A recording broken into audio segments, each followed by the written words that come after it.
Good morning students. आज हम लोग प्रशांतक औषधियों के बारे में पढ़ेंगे। पिछली क्लास में हमने पढ़ा था कि वे रसायन पदार्थ जो खाद्य में प्रयुक्त होते हैं वो चार प्रकार से प्रयुक्त हो सकते हैं। परिरक्षक के रूप में, कृत्रिम मधुकणक्रमक के रूप में, खाद्य रंग के रूप में और प्रतिऑक्सीकारक के रूप में। मतलब रासायनिक पदार्थों का खाद्य पदार्थों में चार प्रकार से यूज हो सकता है। उसके बाद हमने कल पढ़ा था कि रसायनों का चिकित्सा के क्षेत्र में क्या उपयोग है। सबसे इंपॉर्टेंट टॉपिक जो उपयोग है वो यही है कि रसायनों से टैबलेट बनाई जाती है, सॉल्यूशन तैयार किए जाते हैं जो रोगों के उपचार में प्रयुक्त किए जाते हैं। तो हमारा टॉपिक चल रहा था चिकित्सा में रसायन, वे रासायनिक पदार्थ जो चिकित्सा के क्षेत्र में क्या होते हैं, यूज होते हैं। उसमें हमने पहला क्या पढ़ा था, प्रतिअम्ल औषधि। वह औषधि जो एसिडिटी को कम करती है प्रतिअम्ल औषधि कहलाती है। रेनिटिडीन, जेंटेक, ठीक है। उसके बाद हमने पढ़ा था प्रति एलर्जी औषधि। वे औषधियाँ जो एलर्जी को कम करती हैं, जैसे एलर्जी को कम करने के लिए सेट्राजिन कह सकता हूँ, सेट्रिजाइन कह सकता हूँ। शरीर में जो एलर्जी होती है वो एक स्टेनिन नामक पदार्थ की वजह से होती है, तो जो स्टेनिन को कम करे वो प्रति स्टेनिन कहलाएगा। तो उसका एक नाम और भी था जिसको मैंने क्या बोला था, प्रति स्टेनिन औषधियाँ। ओके, दो प्रकार की औषधि हमने पढ़ी थी। थर्ड टॉपिक हमारा चल रहा है, टॉपिक जो मैन है वो तो क्या है, वो टॉपिक है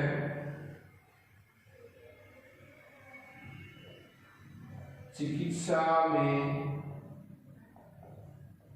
रसायन।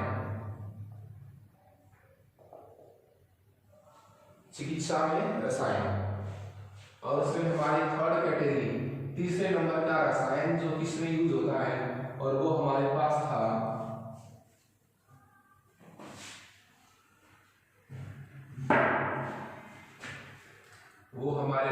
है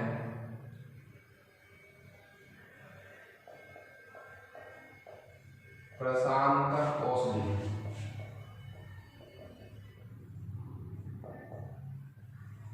प्रशांतक औषधि, देखिए ये वो औषधियां हैं जो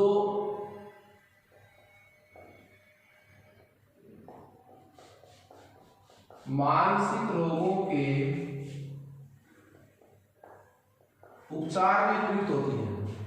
ये वो औषधियां हैं जो मानसिक रोगों के उपचार में प्रयुक्त होती हैं, ठीक है। तो मानसिक रोगों के उपचार में जो प्रयुक्त होती हैं वो औषधियां क्या कहलाती हैं, प्रशांतक औषधियां कहलाती हैं। देखिए ये जो औषधियां हैं, औषधि का मतलब रसायन ही है। औषधि का मतलब क्या है, रसायन। क्या परिभाषा लिखी थी मैंने कल कि कम अणुभार के वे रासायनिक पदार्थ जो शरीर की जैव रासायनिक क्रियाओं में भाग लेने वाले जैव अणुओं से क्रिया करके सुखद परिणाम देते हैं, लाभदायक रिजल्ट देते हैं, वे रसायन ही हम क्या कहने लग जाते हैं, उनको औषधि। ओके, तो मानसिक रोगों के उपचार में प्रयुक्त रसायनों को, औषधि को क्या कहते हैं, प्रशांतक औषधि। ये जो औषधियां होती हैं ये तंत्रिका सक्रिय औषधि होती है।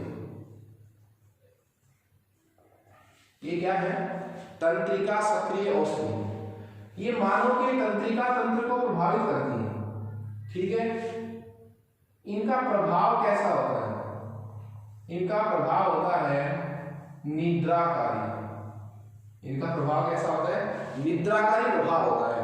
अब निद्राकारी प्रभाव क्यों रखते हैं इनमें, ताकि जो व्यक्ति मेंटल अपसेंट है, जिसको मानसिक रोग है, थोड़ा पागलपन है, ठीक है, ज्यादा टेंशन लेता है, उसको जब नींद आती रहेगी तो वो टेंशन क्या करेगा, कम, वो विचार क्या करेगा, कम, सोचेगा कम, ज्यादातर वो नींद में रहेगा, ऐसे कहते हैं ना, सुन में रहना, ऐसे रहेगा वो। तो निद्राकारी प्रभाव होता है इन औषधियों का, मनुष्य के तंत्रिका तंत्र को प्रभावित करती है, मानसिक रोगों के उपचार में प्रयुक्त होती हैं। ये इसकी विशेषताएं थी जो प्रशांतक औषधि मैंने बोला है। इनके एग्जाम्पल देखिए आप, जो इनके एग्जाम्पल हैं, क्लोर डाइजेपॉक्साइड,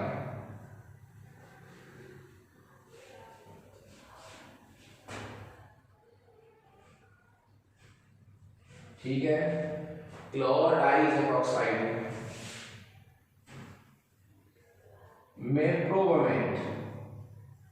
मेप्रोबमेट, ठीक है। एक औषधि और है साहब, इक्वेनिल। इसकी खास बात क्या है? इक्वेनिल की खास बात क्या है? इसको अत्यधिक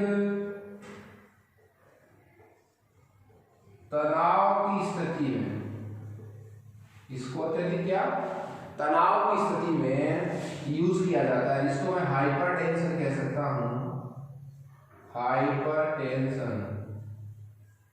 अत्यधिक तनाव जब हो, बहुत ज्यादा टेंशन आदमी को, तो उस कंडीशन में कौन सी दवाई दी जाती है? उसको इक्वेनिल, ठीक है।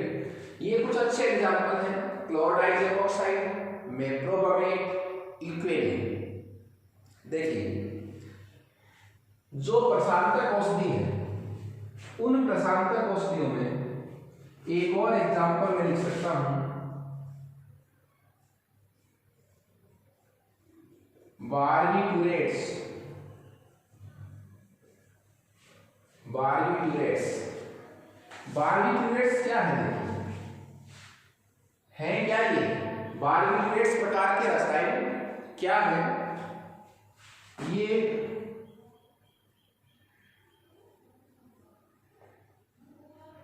बारबीट्यूरिक अम्ल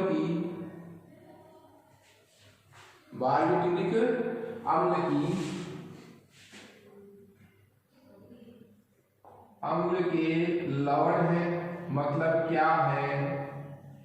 व्युत्पन्न है। बारबीट्यूरिक अम्ल के व्युत्पन्न जो रसायन है उनका क्या नाम है? बारबीट्यूरेट्स। और बारबीट्यूरेट्स का उपयोग कैसी औषधियों के रूप में होता है? प्रशांतक औषधियों के रूप में होता है। तो देखिए, ये तो ग्रुप है साहब, ये तो क्या है? ग्रुप। क्या? बारबीट्यूरेट्स। पर बारबीट्यूरेट्स में एग्जांपल कौन से आते हैं वो आपको याद रखने पड़ेंगे। जैसे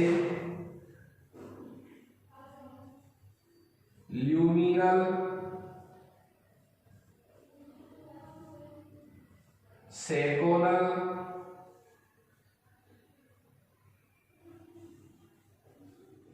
वेरियम। ये तीन औषधियां क्या है? बारबीट्यूरेट्स के एग्जांपल आते हैं साहब, ठीक है। इसको मैं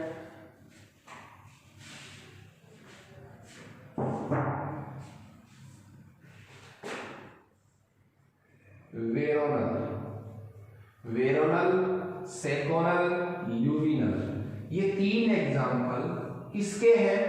ये एग्जांपल है बारबीट्यूरेट्स प्रकार की औषधियों के। और ये बारबीट्यूरेट्स कौन से प्रकार के, किसके एग्जांपल है? प्रशांतक औषधियों के। तो आपके पास कितने एग्जांपल हो गए प्रशांतक औषधियों के? 6। क्या क्या?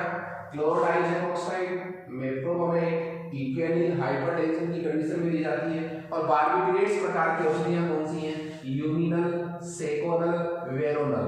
ये सब क्या है? निद्राकारी प्रभाव वाली है, मानसिक रोगों के उपचार में प्रयुक्त होती है। ओके,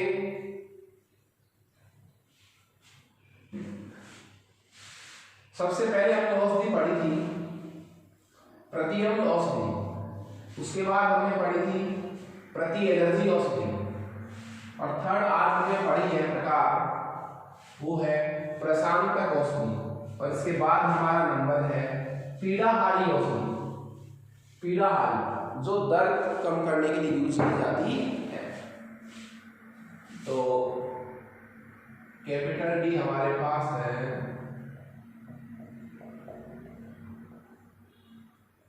पीड़ाहारी औषधि। पीड़ाहारी औषधि, देखिए पीड़ाहारी औषधि का मतलब क्या होता है? वे औषधि जो दर्द को कम करती है, कंट्रोल करती है। ये तो इसकी क्या होगी परिभाषा। मैंने आपको कल भी कहा था, आपको प्रत्येक औषधि का नाम, उसकी परिभाषा और उसके एग्जाम्पल आपको मोटे तौर पर याद होने चाहिए। तो पीड़ाहारी औषधि में क्या आएगा परिभाषा में? वे औषधियां जो दर्द को क्या करती है, कम करती है। अब दर्द को कम करती है तो जैसे आपने कुछ नाम सुने हैं ना, पीड़ाहारी बाम, जंडू बाम, ठीक है। तो पीड़ाहारी औषधियां दो प्रकार की होती है साहब। पीड़ाहारी कितने प्रकार की होती है? दो प्रकार की। दोनों को मैं एक साथ पढ़ूंगा। स्मॉल ए है सरल पीड़ाहारी,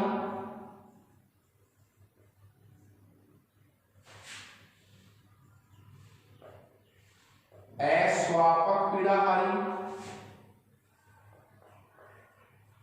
और नॉन नार्कोटिक्स पीड़ाहारी। तीन नाम सुनिए आप। सरल पीड़ाहारी बोलो, अस्वापक पीड़ाहारी बोलो। अस्वापक का मतलब क्या हुआ? अस्वापक का मतलब हुआ इसी का हिंदी में नॉन नार्कोटिक्स, मादक पदार्थ नहीं है। नार्कोटिक्स का मतलब क्या होता है? मादक। तो अस्वापक हिंदी शब्द है, उसका इंग्लिश ट्रांसलेट क्या है? Non narcotics. दूसरी जो कैटेगरी है वो है कठोर पीड़ाहारी। सरल की जगह क्या हो गया? कठोर पीड़ाहारी। अस्वापक की जगह क्या हो गया? स्वापक पीड़ाहारी। अस्वापक की जगह क्या हो गया? स्वापक पीड़ाहारी। और नॉन नार्कोटिक्स की जगह क्या हो जाएगा? नार्कोटिक्स। क्लियर है?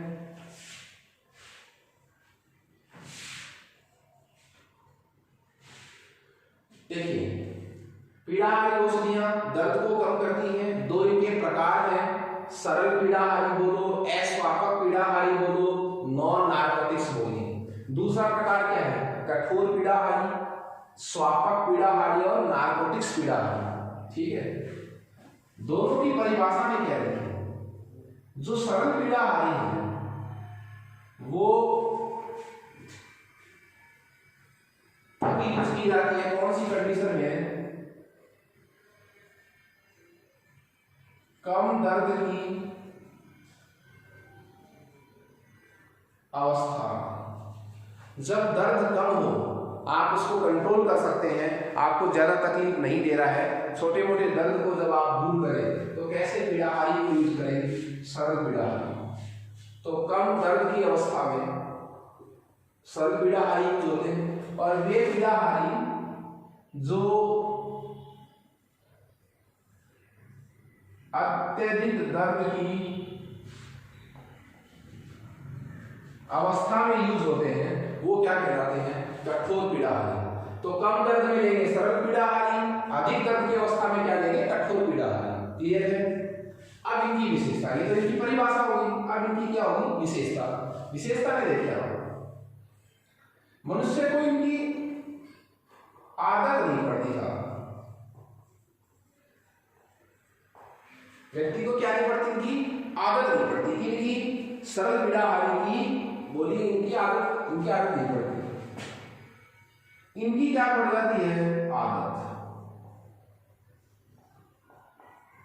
आदत पड़ जाती है। सब आदत कैसे पड़ जाती है? सपोज कीजिए आप किसी को थोड़ा मोड़ा दर्द हुआ, छोटा मोटा मान लीजिए, उसको पैरासीटामोल दे दिया हमने, उसके 3 दिन दर्द रहा, थोड़ा दर्द, हमने 3 दिन उसको क्या दे दी? बोलिए पैरासीटामोल दे दी। 3 दिन बाद जब मान लीजिए उसका दर्द खत्म हो गया तो चौथे दिन उसको ऐसे मन में इच्छा नहीं होगी कि मैं एक पैरासीटामोल और लूं। मेरी बात समझ रहे हैं आप लोग?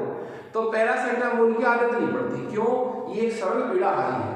जब आपका दर्द तकलीफ दूर हो जाएगी तो आपको इस तरह मन में फीलिंग नहीं आएगी बस हम तो पैरासीटामोल तो ही पार पड़े। ठीक है, लेकिन जो कठोर पीड़ाहारी होते हैं ये अत्यधिक दर्द की अवस्था में तो पीड़ित होते हैं। तो जब आप इनको अत्यधिक दर्द की अवस्था में लेंगे, दर्द को एक बार ये टेम्परेरी ठीक भी कर देंगे, पर जैसे दर्द दूर हो जाएगा आपको इनकी आदत पड़ जाएगी, चाहे दर्द हो और चाहे नहीं हो। इसीलिए इनको कैसे पदार्थ बोला है? नार्कोटिक्स। आदत पड़ जाती है। जैसे कोडीन है, हेरोइन है, मादक पदार्थ आपने सुने हैं ना, अफीम है। तो इनकी आदमी को आदत पड़ जाती है, एक बार ये लेते हैं ताकि हमारा दर्द कम हो जाए, उसके बाद इनकी क्या पड़ जाती है आदत कि आज तो दर्द हो चाहे नहीं हो हेरोइन लेंगे, ठीक है। तो इनकी आदत नहीं पड़ती, इन दवाइयों की क्या पड़ जाती है आदत। जो सरल पीड़ाहारी होते हैं इनमें ज्वरनाशी गुण उपस्थित होता है। इनमें क्या उपस्थित होता है ज्वरनाशी गुण, मतलब ज्वर को भी कम करती है, बुखार को कम करने का काम कौन सी औषधि करती है, सरल पीड़ाहारी। कौन सी औषधि करती है, सरल पीड़ाहारी। अब इसके एग्जाम्पल देखिए, सरल पीड़ाहारी का एग्जाम्पल एस्प्रिन, पैरासिटामोल,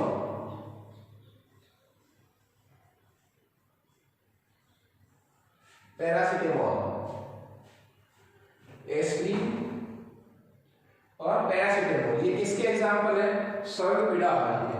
कठोर पीड़ाहारी की बात करें तो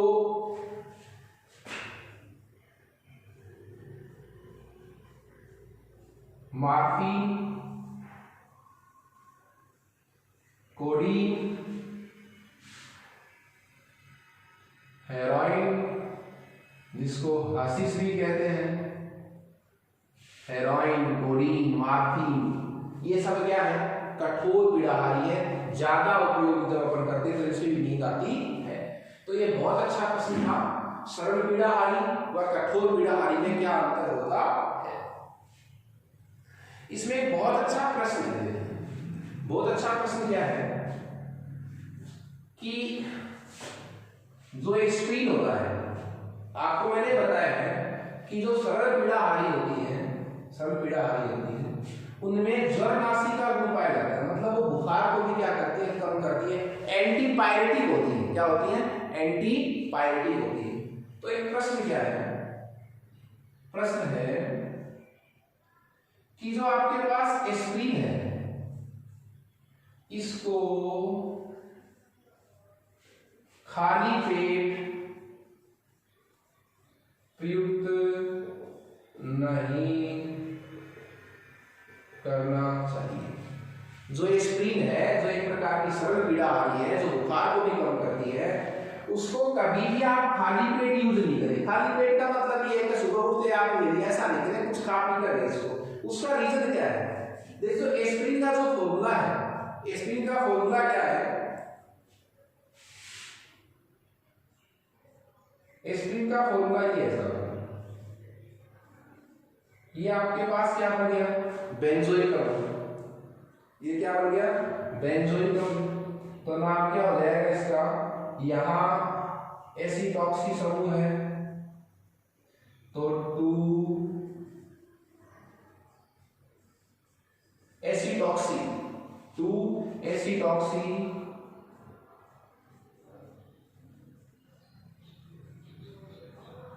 बेंजोइक अम्ल, 2 एसिटॉक्सी बेंजोइक अम्ल,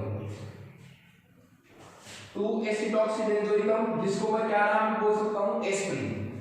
इसको यदि आपने मान लीजिए खाली पेट यूज कर भी लिया, मान लीजिए आपने क्या यूज कर लिया, इसको खाली पेट काम में ले लिया, तो क्या होगा, आमाशय में, आमाशय का मतलब पेट, पेट का मतलब आमाशय होता है, तो क्या कहते हैं पेट में। तो ये पूरा पेट नहीं है, पेट में तो छोटी आंत, बड़ी आंत, पूरा सिस्टम नहीं आता, पर पेट का मतलब क्या होता है, आमाशय। पेट का मतलब क्या होता है, आमाशय। अपन क्या कहते हैं पेट में, तो ये पूरा पेट नहीं है, पेट किसको कहते हैं, आमाशय वाले पार्ट को। तो खाली पेट यूज क्यों नहीं कर रहे हैं इसको, क्योंकि एस्प्रिन जो है उसके बाद खाली पेट लेंगे, तो जो ये एस्प्रिन है वो खाली पेट लेने पर आमाशय में नमी को अवशोषित कर देगा, मतलब ये क्या हो जाएगा, जलावटित हो जाएगा। एस्प्रिन का जलावटन हो जाता है सर, एस्प्रिन का क्या हो जाता है, जलावटन। तो यहां से क्या बन जाएगा, देखिए ये रिएक्शन होती है, COOH तो है ही, कोई दिक्कत नहीं है, ये OH और ये बन गया CH3COOH, तो प्लस CH3COOH, ये तो एसिटिक अम्ल। और ये क्या बन गया, ये बन गया बेटा सैलिसिलिक अम्ल। ये क्या बन गया, सैलिसिलिक अम्ल। और सैलिसिलिक अम्ल जो है वो आमाशय की दीवारों पर घाव कर देता है साहब। सैलिसिलिक अम्ल क्या करता है, आमाशय की दीवारों पर क्या कर देता है, घाव कर देता है। इसलिए एस्पिरिन को कभी भी खाली पेट यूज नहीं करना चाहिए। रिवाइज कर रहा हूं मैं। एस्पिरिन का फॉर्मूला क्या होता है, 2-एसिटॉक्सीबेंजोइक अम्ल। यह जलगठित होकर सैलिसिलिक अम्ल बनाती है जो आमाशय की दीवारों पर घाव कर देता है। इसलिए कभी भी एस्पिरिन को खाली पेट यूज नहीं करना चाहिए। तो ये हमारा प्रकार था पीड़ाहारी औषधि। नेक्स्ट हमारा प्रकार है वो है प्रति सूक्ष्मजीवी औषधियां। बहुत अच्छा वर्ग है, इंपॉर्टेंट टॉपिक है। वर्तमान में दैनिक लाइफ का, दैनिक जीवन का एक बहुत बड़ा हिस्सा है ये एंटीबायोटिक, जिसको मैं कह सकता हूं।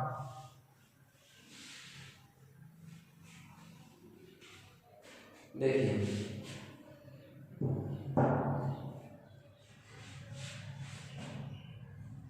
नेक्स्ट जो औषधि है वो हमारी है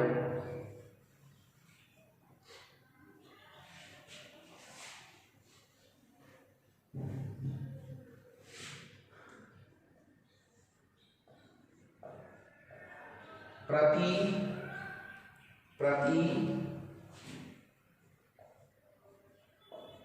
सूक्ष्म जीवी, प्रति सूक्ष्म जीवी औषधि। प्रति सूक्ष्म जीवी औषधियां।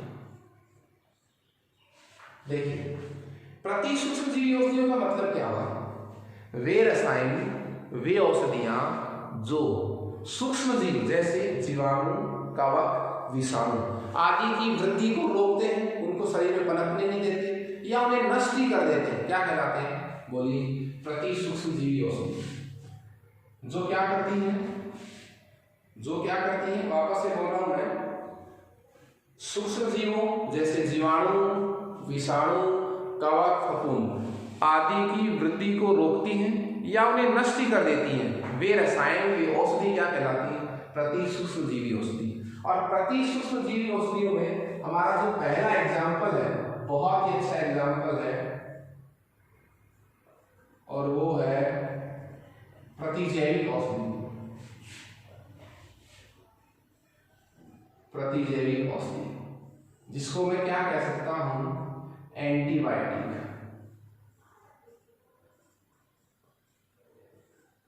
Antibiotic drugs. बिना एंटीबायोटिक के तो आजकल संभव नहीं है जिंदगी। देखिए इस तरह का एनवायरनमेंट हो गया। तो प्रतिजैविक औषधियां की मैं बात कर रहा हूं। देखिए प्रतिजैविक औषधियों की खास बात क्या है, ये वो रसायन हैं, वे औषधियां हैं जो सूक्ष्म जीवों से ही तो प्राप्त होते हैं और उन्हीं को मारने के लिए, उन्हीं की वृद्धि को रोकने के लिए यूज होते हैं। मतलब जहां से ही उत्पन्न होते हैं जिनसे, उन्हीं पर इनको काम में लिया जाता है। तो मैं क्या कहूंगा कि प्रतिजैविक औषधियां जो क्या है, वो सूक्ष्म जीवों, सूक्ष्म जीवों का मतलब क्या हुआ, जीवाणु, विषाणु, कवक, फफूंद, सूक्ष्म जीवों से ही तो क्या करते हैं, इनको प्राप्त करते हैं। सूक्ष्म जीवों से अपने इसको क्या करते हैं, प्राप्त करते हैं।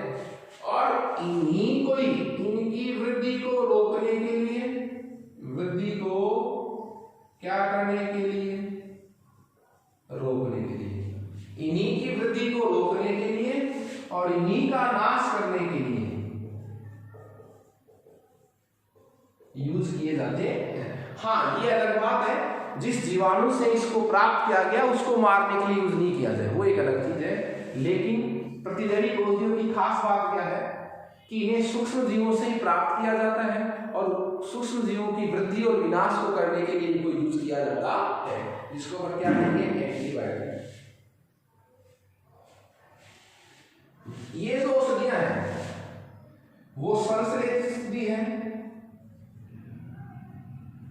संश्लेषित का मतलब क्या हुआ, पूरी तरह मानव द्वारा प्रयोगशाला में निर्मित, या फिर कैसी पॉसिबल है, अर्ध संश्लेषित। कैसी पॉसिबल है, अर्ध संश्लेषित। दोनों प्रकार की हो सकती है। सबसे पहले एक पॉल एरडिस नाम का वैज्ञानिक था, पॉल एरडिस। सबसे पहले एक वैज्ञानिक था पॉल एरडिस। पॉल एरडिस नामक वैज्ञानिक ने एक रोग होता है साफ सिफिलिस। रोग क्या होता है, सिफिलिस। और सिफिलिस रोग के उपचार हेतु, सिफिलिस रोग के उपचार हेतु, सिफिलिस रोग के उपचार हेतु एक एंटीबायोटिक उसने बनाई थी, आर्सीफेनेपिन। आर्सीफेनेपिन। पॉल एरडिस नामक वैज्ञानिक ने सिफिलिस रोग के उपचार हेतु एक एंटीबायोटिक बनाई जिसका नाम क्या था, आर्सीफेनेपिन। इसका एक नाम और भी था, सेल्वर्सेन।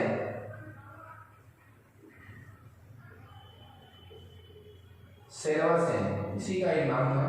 तो सबसे पहला प्रयास जो किसके द्वारा किया गया, पॉल एरडिस के द्वारा किया गया। उसके बाद वैज्ञानिक आया अलेक्जेंडर फ्लेमिंग। अलेक्जेंडर फ्लेमिंग, उसने कवक जिसका नाम क्या था, पेनिसिलियम नोटेटम। ये एक प्रकार का क्या था, कवक। पेनिसिलियम नोटेटम नामक एक प्रकार का क्या था, कवक था। इस कवक से उसने एक एंटीबायोटिक तैयार की जिसका नाम क्या था, पेनिसिलिन। पेनिसिलिन।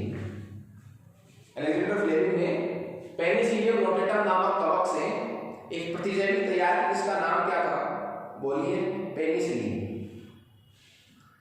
देखिए, प्रतिजैविक औषधि की परिभाषा मैंने आपको बता दी। वे औषधियां जो सूक्ष्म जीवों से प्राप्त होती है और उन्हीं की वृद्धि को रोकने के लिए, उन्हीं का नाश करने के लिए यूज की जाती है। संश्लेषित हो सकती है, अर्ध संश्लेषित प्रकार की हो सकती है। पॉल एरडिस द्वारा सबसे पहले प्रयास किया गया, फिर अलेक्जेंडर फ्लेमिंग द्वारा पेनिसिलिन नामक प्रतिजैविक तैयार की गई। जो प्रतिजैविक औषधियां हैं वो दो प्रकार की होती है। कितने प्रकार की होती हैं, दो प्रकार की। प्रतिजैविक औषधियां दो प्रकार की होती हैं, जीवाणुरोधी प्रतिजैविक और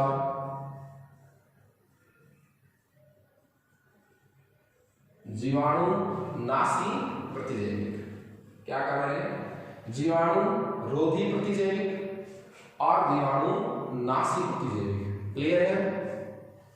जीवाणुरोधी का मतलब क्या हुआ, वे प्रतिजैविक औषधियां जो सूक्ष्म जीवों की वृद्धि को रोकती है, उन्हें और अधिक वृद्धि नहीं करती। चलो एक बार जीवाणु आ गया शरीर में तो उसको पनपने नहीं देते, उसकी वृद्धि को रोक देते, वो तो जीवाणुरोधी प्रतिजैविक कहलाती है। कुछ प्रतिजैविक औषधियां, कुछ एंटीबायोटिक ड्रग्स ऐसे होते हैं जो जीवाणुनाशी होते हैं, मतलब जो जीवाणुओं का नाश ही कर देते हैं, उनकी वृद्धि रोकते हैं, उनका नष्ट ही कर देते हैं उनको। तो दो प्रकार की प्रतिजैविक औषधियां हैं, जीवाणुरोधी और जीवाणुनाशी। तो वे प्रतिजैविक जो सूक्ष्म जीवों की वृद्धि को रोकते हैं वो तो क्या कराएंगे, जीवाणुरोधी। इसके एग्जाम्पल देखिए, टेट्रासाइक्लिन। टेट्रासाइक्लिन,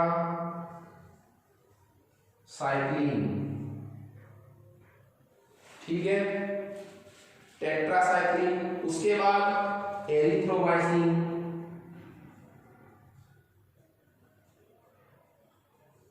एरिथ्रोमाइसिन, कहीं कोई दिक्कत नहीं है।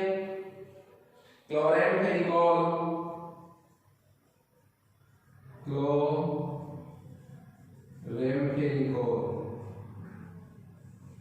ये तीन एग्जाम्पल मैंने आपको बताए हैं जो जीवाणुरोधी होते हैं। मतलब ये एंटीबायोटिक दवाई ऐसी है जो सूक्ष्म जीवों की वृद्धि को रोक देती है, उनको आगे नहीं पनपने देती। कौन कौन सी, टेट्रासाइक्लिन, एरिथ्रोमाइसिन, जिसको आजकल पढ़ लेते हैं ना, एजिथ्रोमाइसिन, एरिथ्रोमाइसिन, क्लोरेम्फेनिकोल। जीवाणुनाशी का मतलब क्या होगा, वे एंटीबायोटिक जीवाणु का समूल नाश कर देती है, वो क्या कहलाती है, जीवाणुनाशी। जैसे पेनिसिलिन,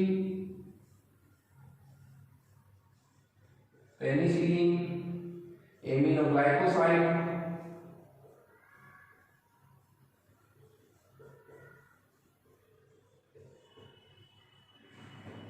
और अब पेनिसिलिन, एमिनोग्लाइकोसाइड और ऑफ्लोक्सासिन, क्या नाम हो जाएगा?